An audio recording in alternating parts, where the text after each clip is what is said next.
Welcome to the Retail Insider video interview series. I'm your host, Craig Patterson, and we're joined here today with a special guest. This is Bernard Leblanc. He's the president and CEO of Quebec City-based retailer Maison Simons, which is opening a store in Halifax. Welcome, Bernard. Hello, good afternoon. And now just a quick word from our sponsor, Salesforce. Turn today's shopping trends into tomorrow's retail success. Visit the link in our show notes to see the global insights from Salesforce to boost your bottom line. Now, back to our podcast. Now, can you tell us a little bit about this store? It's going to be 56,000 square feet, I think, on one level. The investment's about $15 million. We had in a press release in 2022 when this store was announced. Tell us a little bit about this store and what's happening as it prepares to open. So, well, a lot of water under the bridge since those announcements had been made. Finally, the investment is a little north of what we had initially estimated. It ended up being a $20 million investment here. So very proud to bring Simons to the Atlantic provinces. First presence for us in the maritime. So it's a very exciting moment. Many years in the making as well. So it was, the culmination of the dream to bring the Simons brand coast to coast. So that mission has now been accomplished. As many of our stores, this one has its own unique features. The architecture recalls the maritime heritage of Halifax, obviously, and the outside of the store touches on some sails that would recall inspiration from the Bluenose and the rich heritage of the Maritimes, and a nod back to the founding Simons member, Peter Simons. So Peter's great-great-grandfather that arrived in Quebec City in 1812, who was a sail maker by trade. So that kind of ties both the Halifax heritage and the family heritage back to its maritime roots. Well, this sounds like it's going to be an amazing store. I can't wait to see photos. I'll have to come visit as well. Now, tell me, what made Simons choose Halifax as a market for a store? Were there e-commerce sales, or tell me a little bit about what made the market compelling for the 17th store for the company? So we've been studying Halifax for some time. We wanted to, as I said, being present, being proximate to our clients is the number one preoccupation for us, is really being able to serve our clients at as close to their locations as possible. Simons, given our size, we tend to locate in major cities, I'll say, and in predominantly in major shopping malls across the country. And we felt that Halifax was a great market for us for a few reasons. One, because of the growth of the market. It's one of the most dynamic Canadian cities today, and one of the fastest growing as well. A very broad diversity of clientele as well. A lot of students that are here with a number of universities that call Halifax home. And it's also a supra-regional hub where a lot of people from New Brunswick, from PEI, from Newfoundland come in to Halifax as a shopping destination, because it seems to be the hub for a lot of the major brands for the Maritimes. So we felt this was a good home for us to serve the broader Atlantic region and that Atlantic coast, completing our presence from one ocean to the other. Now, the store is going to have the typical departments that you would see at La Maison Simons. There's fashion departments for men and women, and there's private labels. We won't go the various names. There's now there's footwear, there's some handbags, and a great home furnishings department, I gotta say. I've be picking up some stuff for myself there.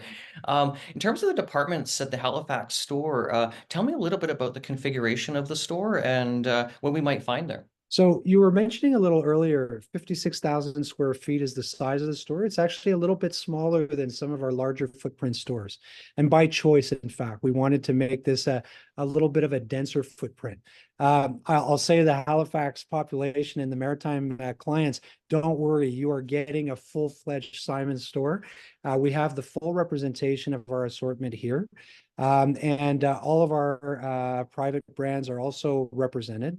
And in fact, we've done a nod to various, we're inspired the design of each of the departments on some of the great regions of Canada. So each of the brands inspires itself to a specific region across the country. So the colorations, the thematic, the feel of the materials and so on drives a nod to different provinces and different regions across the country. So, unique in its design and unique in its style, given that every store we try to have a unique experience, but the typical Simons assortment and all of the brands that clients have come to love will be available here at the Halifax Shopping Center. Will there be an I don't know if it's pronounced edito, or it's the designer department that would carry there's separate ones for men and women, which carry brands such as Balmain and for men and Chloe for women. Will that be part of the Halifax store?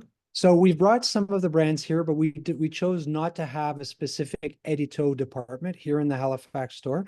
All of the product obviously is available through our website. So our associates here in store will be well versed to be able to assist clients should they be looking for those brands, and we'll be able to use our digital presence to complete what's in store.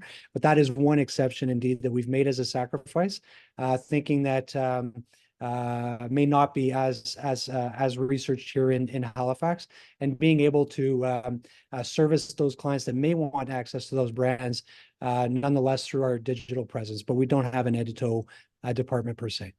Let's talk about Simons generally. Now, the company has a major private label program under various different banners. What percentage of the product in stores would you say would be the private label from Simons versus, say, brands from other designers?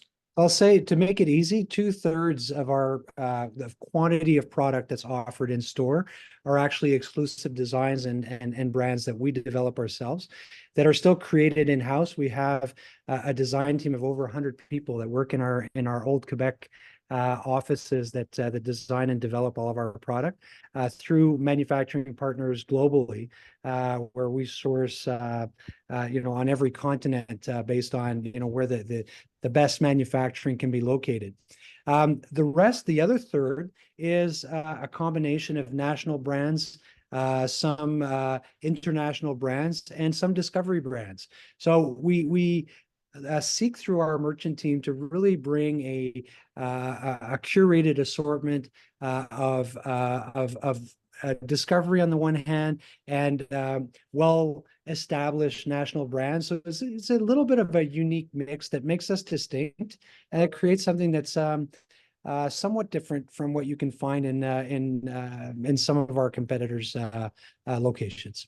And there's a varying price point as well. I mean, the private label stuff from Simons is reasonably affordable to say the average Canadian, but you can also again get something from Balmain that would be say $2,000, $3,000, $4,000 in a store which would have an edito department. Indeed. So the breadth of offering is quite wide, and the breadth of clientele that we service as well. The intention is that we can cover people throughout their lifestyle and throughout their life cycles as well, and from a teenage fashionista to somebody who's more advanced in their life, and everyone can find their product and fit their style here at Simons. Now, Simons introduced footwear, at least in a more meaningful way, a few years ago, in terms of having some smaller departments. How is footwear doing as part of the mix for Simons as things have moved along over the years here?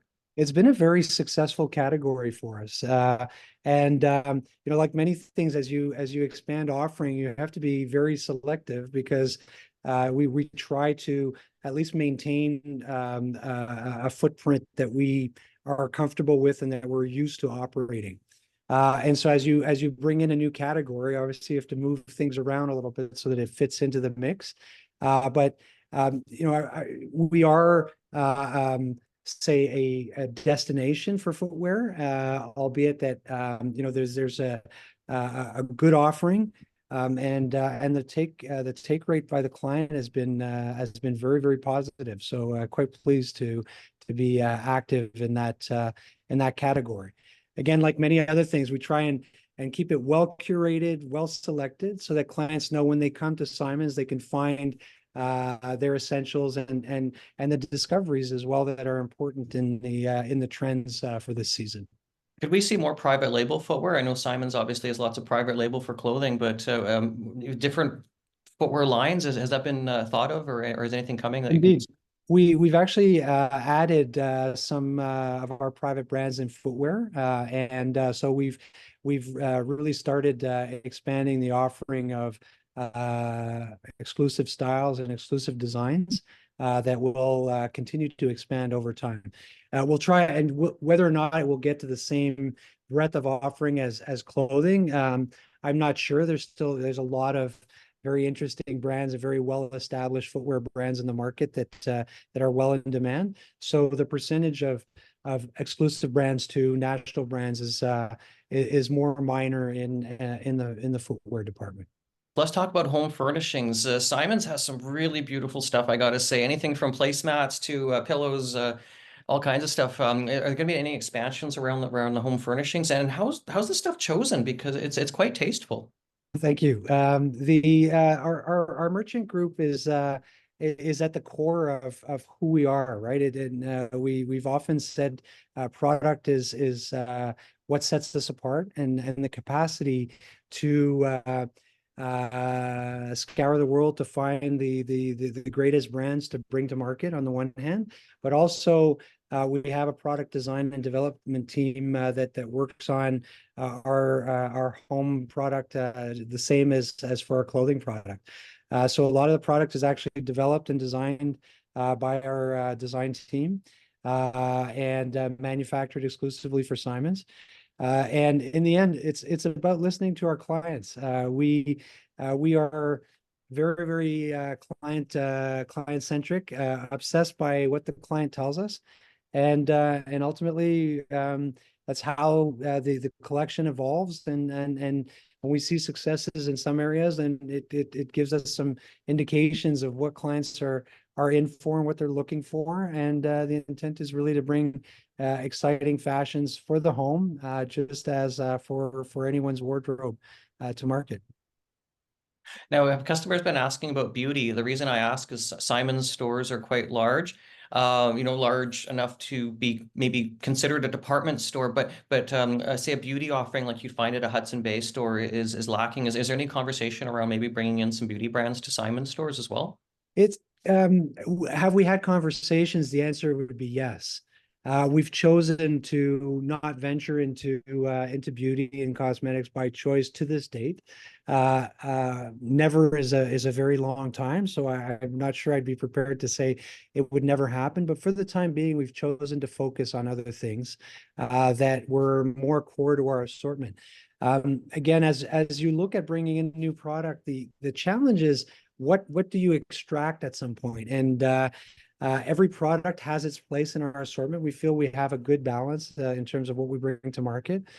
So we've chosen not to replicate the typical beauty offering. Interesting, we have grooming and men's beauty care products. So, perhaps trying to be a little bit off trend, finding something that's maybe a little less distributed, a little less available, bringing creative brands to marketplace. So we have more of a care and beauty offering in men's than we do in ladies. So that's evolved over time. So we'll see what happens. The web is also an opportunity for us to venture into some web exclusive agreements that we have with some vendors. And so although they're not available in store, when there is some complementary add-ons that we can do, we've used the digital channels to be able to bring that to market as well. Can we talk about the website a bit more? I interviewed Peter Simons before the pandemic. He was talking about the new distribution center, I think outside of Quebec City, that was going to cost somewhere over $300 million, I think. But tell me about e-commerce sales right now with Simons, because I believe it's quite a substantial portion of retail sales overall. So we've settled during the pandemic, obviously, like most retailers, especially in the fashion environment, we saw most of our sales migrate to the website just because our commercial establishments, our physical stores were closed. And post-pandemic, however, we've seen a return back to stores, but the online sales have remained robust. So the way I view it going forward is discovery in the store and convenience online. And ultimately, it's important for us to be strong in both those environments. And in fact, we've completely separated ourselves from talking about omni-channel or web versus store. We're talking about a unified commerce environment that is regardless.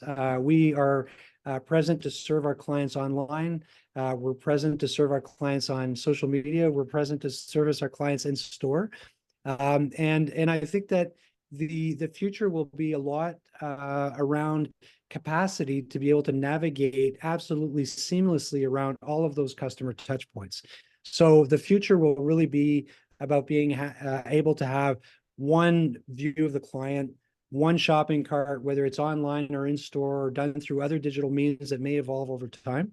And that's really our view going forward, is this completely seamless commerce environment. So no more omni anything. We're just talking about commerce, period. And right now, proportions of sales have settled at about 35% online, 65% in store. So we are very successful online. But the client is really back in store.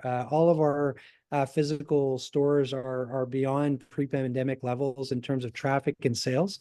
And so we're privileged. And I think our unique customer service promise, our unique interaction with the clientele is calling people back to the store. And I'm very pleased to see that. I'm actually bullish on physical retail going forward. Now, Simons started its expansion outside of the province of Quebec in 2012 and opened at West Edmonton Mall in Edmonton. How have things been going with the stores that are outside of Quebec? Because I know that in Edmonton, I think it was something like an initiative about it was been before your time, but about $3 million was spent, I think, on marketing to get people to know about Simons and what the store was all about, because people may not have ever experienced it. But tell me a bit about the Canadian situation as we have it currently with stores across the country and how things are going. It remains our biggest endeavor, really, is to continue to have the brand resonate across a broad clientele in all of Canada. And not surprising, it took us 175 years to build the brand in Quebec. And we've been roughly 12 years outside of the province in other locations across Canada. So our presence in Canada is relatively new. We are pleased with our growth and awareness and market share, and I think we're seeing things progress. But being very honest, where there's a ton of runway, I think, for us to continue to meet new clients, get people to know who we are, get them to familiarize themselves with our exclusive brands, bring them into our store. Every store visit, without exception, Craig, I still meet customers that are at their first visit to Simons.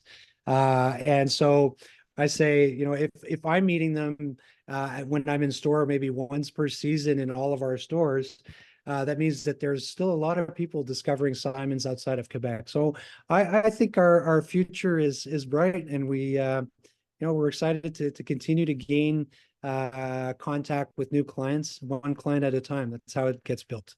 Now, Simons stores are beautiful. They're architectural. I think LeMay showed. So it's the LeMay show, which we've collaborated with on a number of occasions, have done the architecture work, and McKinley Studios from Calgary actually worked on the design work here in the store in Halifax. Terrific. Now, in terms of brick and mortar locations, what can we expect for Canada, say, in the next 5 years? Well, right now we're focused on Halifax. Clearly, it deserves its time and the energy that we have to put behind it to make it successful. We want to make sure that we implement and market very strongly. At the same time, I've said publicly that we remain open to continuing to densify our presence in some of the major cities across the country. And if you think of Montreal, where we have 5 very successful stores. We have 1 in Toronto, and we have 1 in Vancouver. I guess it'd be safe to say in 2 of the largest cities in Canada, there's likely opportunity for us to densify.